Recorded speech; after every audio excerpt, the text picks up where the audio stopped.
And now joining us live on the show is Austin Azu. He is our news Central Correspondent covering the events in River State. Austin, thank you so much for joining us. Also joining us is Mr. Sonny Nwoke-Koro. He's the chairman All People's Party, APP. Gentlemen, thank you once again for joining us this morning, and good morning to you. Thank you. Great. Good morning. Let's get started with you, Austin. You brought us that report. First of all, I'd like you to tell us the events that led up to the arson attack and also the occupation of the youth at the Secretariat, what it was like before the arson and currently. Yes, of course, it's no longer news that the election of the local government chairman and councillor, erupted some controversy, perceived to be like that from the, the pro-FCT minister, who believe that they don't want the government to, to conduct the local government election. Of course, we have hospitalizations lead up to the election, and of course, even few hours, less than 2 days and 3 days, we saw the attempted eviction at the research office that related into the governor visiting the area, and of course, the other security agencies have to match that particular area.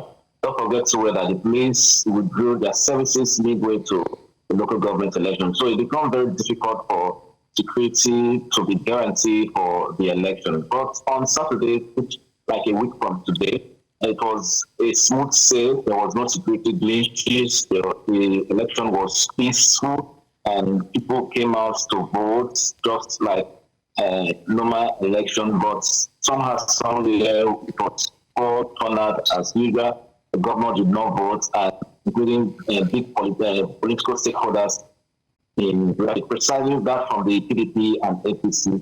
Of course, we knew that they pulled out from the exile. So this big political weight did not participate in the election. We are not in their polling unit. So after the election, among the it that on Sunday the governor sworn the council chairman elected into offices, and among the it assumed that they ought to go back to their LGAs resumed. And there was an alert that the governor raised about insecurity challenges, agents he has gotten that these chairmen who are going back to their various stages, they have gotten an report that they will be attacked.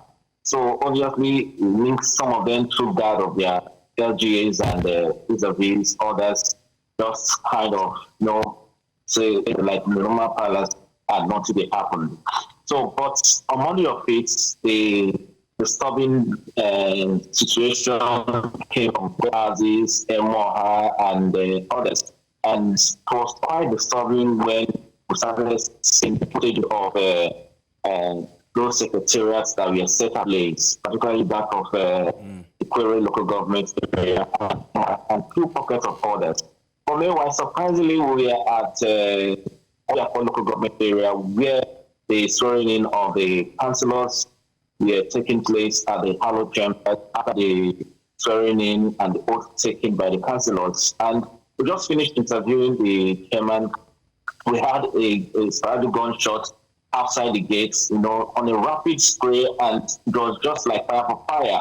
So we have to take cover, we have to run for safety on that very day on Monday of it. So it was like never, imagined, and that was how the whole issue started. But however, on day 2 of it, we decided to run to see how far the place has looked like, if the Secretariat is still under lock and key, or the police are already there, or vis-a-vis, just to know the situation of things. And we went to the Port Harcourt City LGA and interviewed the young man we interviewed and the other young man, which they told us what happened early hours of it on Tuesday of it. That happens to be day 2.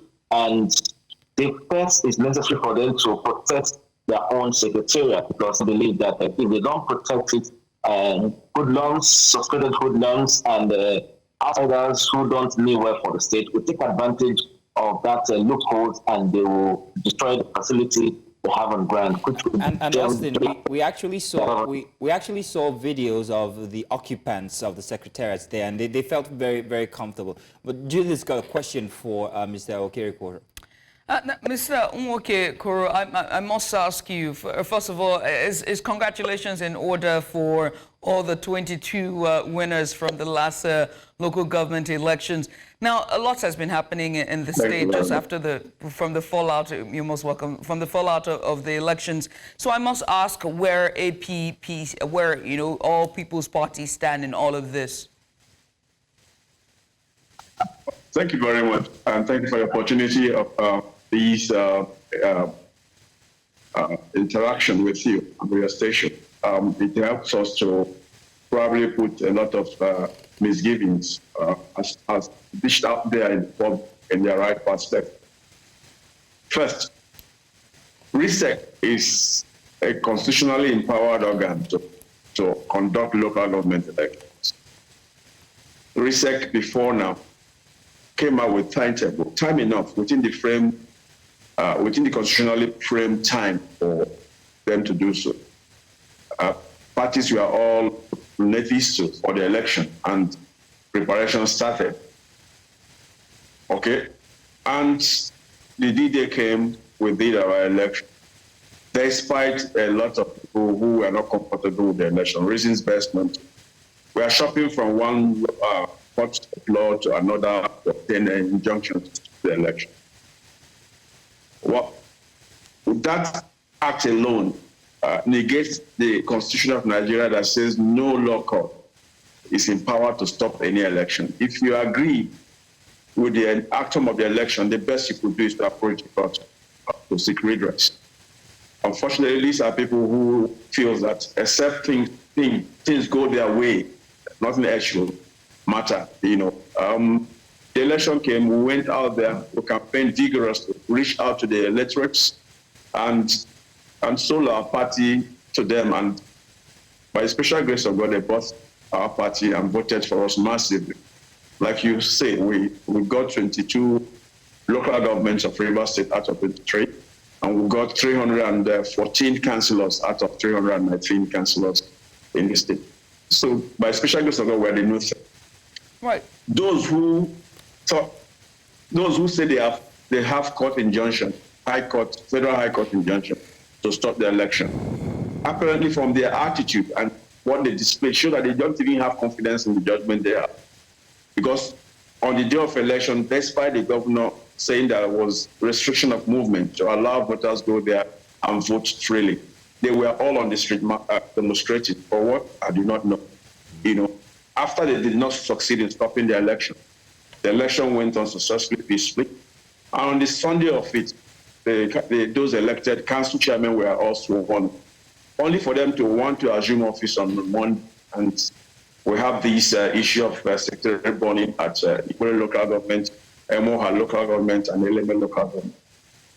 But unfortunately for them, the will of the people was so strong, and they couldn't extend beyond that. Mr. Nwoke Koro, I have to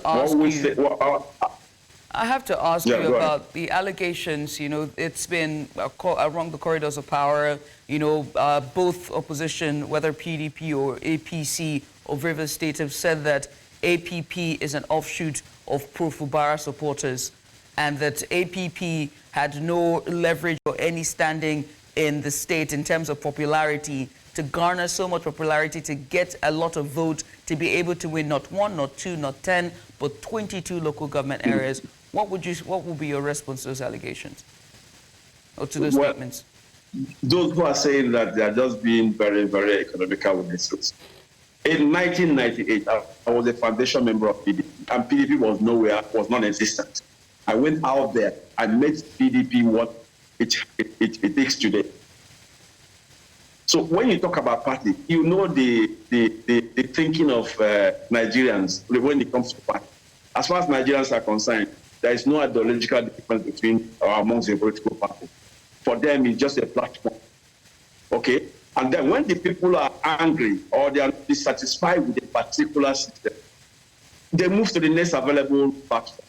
So my party provided platform. What I did for PDP in 1998, 1999, I did it again for AP.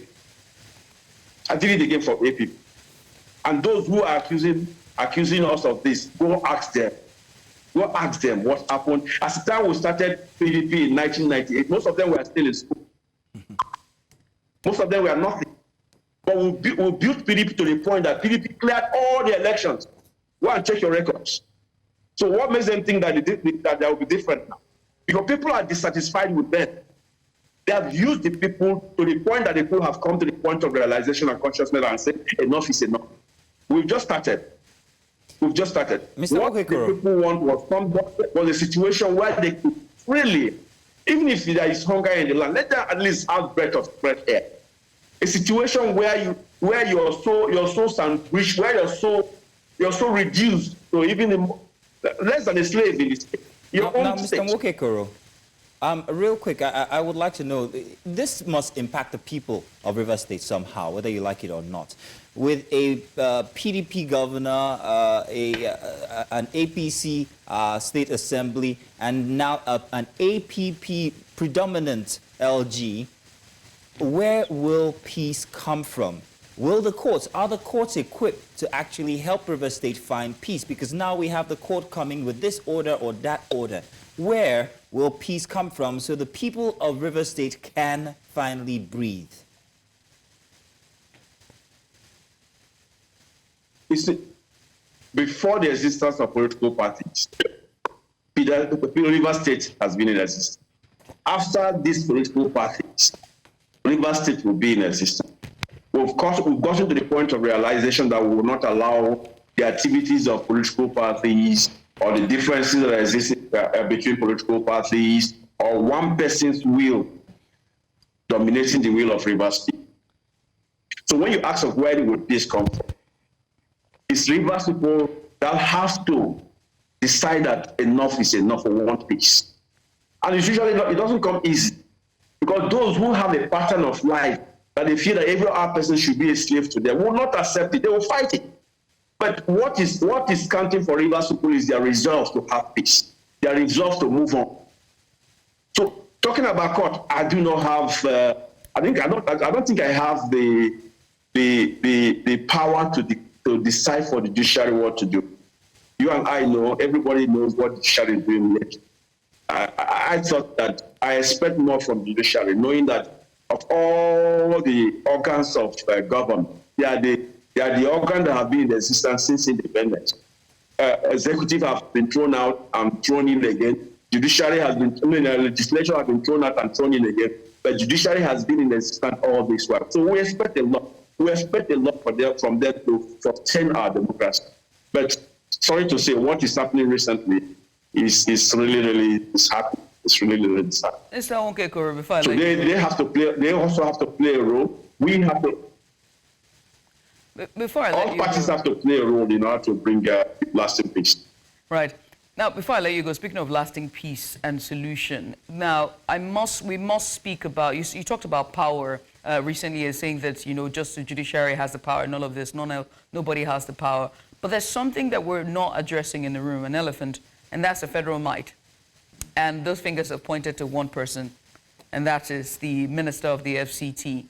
With the APP coming into this battle or this internal crisis between Fubara and Siminalayi Fubara and Nyesom Wike, how do APP intend to swim or thrive in this very hostile political crisis that we've seen in the last months? Well, the last election of October 5th have shown you how we have planned to navigate it. And more is going to come.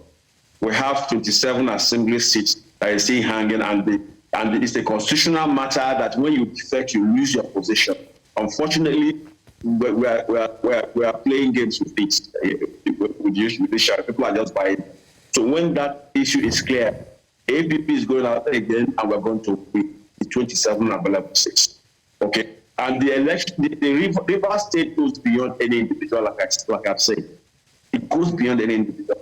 With federal might, we have seen people with federal might that could not subdue the will of the people. In the past, we have seen people with federal might that could not subdue the will of the people. Don't forget, Rotimi Amechi, the former minister and former governor, was Minister for Transport under Buhari's administration. He came with federal might 2019, and we resisted it. That was what brought back Governor Nyesom Wike as governor. He knows it.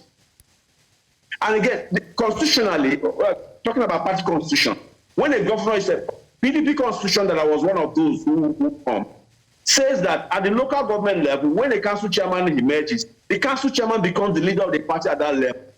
He goes on to state level to say, when a state governor emerges from the party, the state governor becomes the leader of the party. As much as when the president emerges from the party, the president becomes the leader of the party at the national level. So what is changing now? Why won't the governor of Rivers State be allowed to be the leader of his party? Why? What is there? What's in it? Can somebody tell us what the problem is? So you deceive us where the problem is coming from. And Rivers people are resolved. Anybody who is accusing Fubara of belonging to my party, I said it time with that number. In my register that I have, Sinalai Joseph Fubara's name is not there. He has never told me he's a member of my party. As a matter of fact, when my party came on board, strongly in Rivers State, national BOT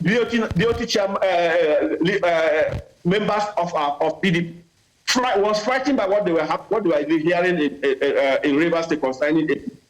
And they came to Rivers State to visit the governor. And governor told everybody, to anybody's hearing, that he is still a member of PDP. Till tomorrow he's a member of PDP. Even though I wish, even though it's my desire, even though it's my wish and the wish of every person, that at the end of this crisis in PDP, that they don't have power to resolve. They seem not to have idea of how to resolve it. That Governor Fubara will join my party. All right, anybody accusing him, well, it's that person's business. We're almost rounding up, and I want to pass a question to Austin Azu, who's still with us, our correspondent. Austin, now you're the person who's on ground, who's actually having contact with the people, especially the people who are occupying these secretariats. And I'm scared to ask this next question. With what you've seen, come next week or even come today, what could we expect to see from the occupation and the different factions that have arisen from the wahala that is Rivers State? And be honest, please. All right. If I must be very honest, I would tell you for free that the Pro-Fubara supporters are resolute in ensuring that they are able to protect the Secretariat, because quite well that they are not the one in power, so they will not negotiate the power that they have gotten from the grassroots to trade it with any other person. So for me, I think they will stick their neck to ensure they are able to protect the Secretariat from any invaders who intend to invade the Secretariat. Well, okay then. Thank you very much. Can I add a word to what Very Zelsi quickly, said? please. Very quickly, please. First, Commissioner of Police did not bow the elected people from entering the councils. As a matter of fact, he even paid solidarity visit to them. And the elected councillors, since after that episode of council chairman, since after the episode of Monday, they have all assumed their office. Even the one they have assumed office. Emma, where there was a fire incident, they have assumed office. Equally, where there is fire incident, they have assumed office. As a matter of fact, on daily basis, I talk with them. And they have all inaugurated their legislative council. That's the councillors have all inaugurated them. Leadership of the councillorship forum as the mind. Right, so then. nobody is stopping anybody from entering anywhere. All right, then. That is the resolve of the people. As of today, tell Austin, please, your Rivers State, go back again and cross-check. All the council chairmen have resumed duties and they are working. All right. Mr. Okekoro, Austin Azu, I want to say thank you very much for joining us for our big report this morning. And of course, this conversation continues as we're going to have another panel discuss the River State crisis when we get back. But thank you very much, gentlemen. Thank you. Now, do stay tuned because we're going to shift into our big story, which is still on the River State crisis when we return.